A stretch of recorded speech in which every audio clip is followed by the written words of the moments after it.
Добрый день, Евгений Николаевич. Мы подводим итоги 2011 года и пытаемся посмотреть дальше, в год 2012. На ваш взгляд, для начала, итоги 2011 года. Какое событие, на ваш взгляд, явилось знаковым для Северного и Южного Кавказа, применимо к политике, к экономике? На ваш взгляд, какое? Я думаю, что все-таки ключевые моменты – это череда выборов в признанных Россией государствах в Абхазии и Южной Осетии. В Абхазии победил кандидат, поддерживаемый Москвой, в Южной Осетии возникла пауза. Но я думаю, что вот эта ситуативная, так сказать, история, так или иначе, мы видим, что постепенно происходит становление демократии, гражданского общества, как бы громко это ни звучало, в Абхазии, в Южной Осетии. И Абхазия в этом смысле несколько впереди Южной Осетии идет. Там больше уровень плюрализма. Но, тем не менее, я думаю, что вот сам факт проведения этих выборов, более удачных в Абхазии, менее удачных в Южной Осетии, он говорит о том, что все-таки эти две страны уже начинают выглядеть как действительно полноценные самостоятельные государства. Если же говорить вообще о Кавказе в целом, то я думаю, что, конечно же, не нашлось пока адекватного ответа на террористическую угрозу на Северном Кавказе, в России и вообще на проблему перераспределения бюджетных средств. То есть власти сегодня, по сути дела, пока проигнорировали вот эту вот кампанию «Хватит кормить Кавказ». Хотя, я думаю, главная проблема не в том, что кормят Кавказ, а в том, что кормят совершенно конкретные властные кланы, и до простых-то людей эти деньги не доходят. И, на мой взгляд, вот эта вот политика заливания деньгами вот этих вот местных князьков приводит к тому, что народ еще больше, в общем-то, агрессирует, несмотря на 99% поддержку Единой России на выборах. И, в общем-то, уровень стабильности не возрастает. То есть, к сожалению, мы постоянно сталкиваемся с взрывами в том же самом Дагестане. И я думаю, что вот это главная проблема, которая осталась в наследии российской власти на этот год, и я боюсь, что в условиях политической турбулентности просто-напросто руки до этой темы могут не дойти. А это реально взрывоопасная история. Мы увидели такое затягивание решения проблемы Нагорного Карабаха, никакого прогресса, несмотря на посредническую роль российского президента, к сожалению, не произошло. И я боюсь, что, учитывая то, что сейчас вообще сама по себе атмосфера в мире становится накаленной, то могут быть какие-то, в лучшем случае локальные, а в худшем случае полномасштабные военные действия в Нагорном Карабахе, чего хотелось бы, конечно же, избежать. И на самом деле очевидно, что в Грузии кризис нынешнего режима Михаила Саакашвили, он должен как-то видоизменяться. В то же время, на мой взгляд, этот новый политический проект Бедзина и Иванишвили, в общем-то, серьезно переоценен.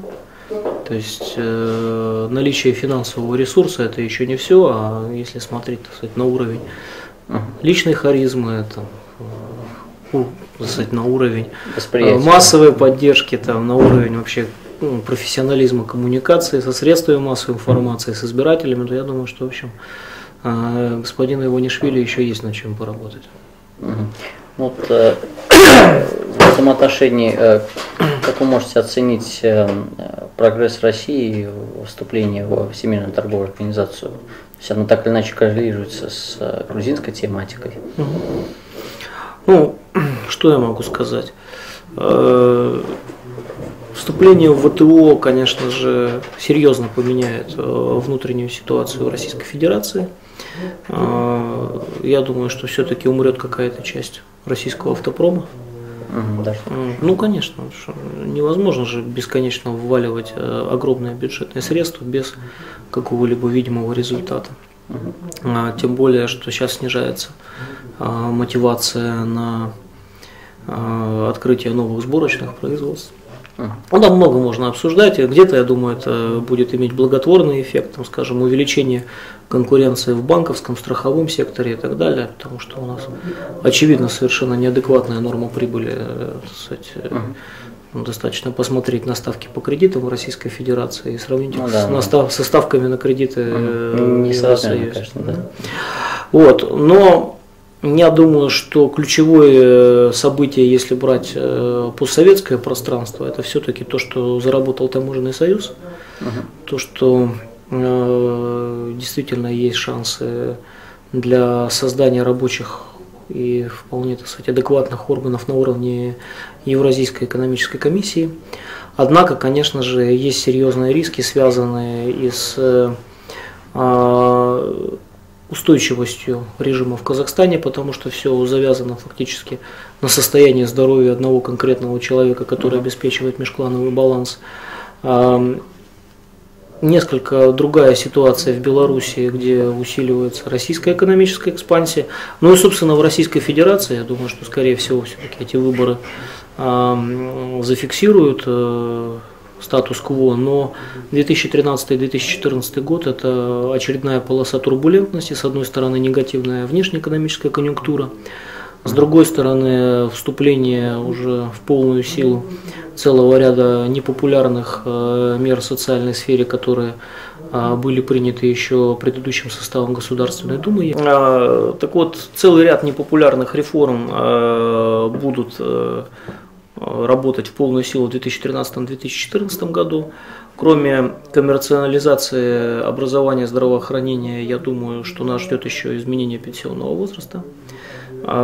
Есть еще тема о передаче вот этих вот накопительных пенсий уже в пенсионный фонд.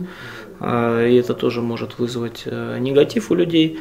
Скорее всего, будут очень серьезно подняты налоги на недвижимость. И, в общем-то, это создаст проблему не только для очень богатых людей, но и для тех людей, которые, например, инвестировали в те же самые в квартиры, в дома, в землю и так далее. То есть, на мой взгляд, конечно же, мы имеем все шансы, вот сейчас ситуация каким-то образом, скорее всего, все-таки схлынет, но 2013-2014 год мы имеем шанс на очень серьезный политический кризис в Российской Федерации, и это не может не повлиять на позиции в соседних странах.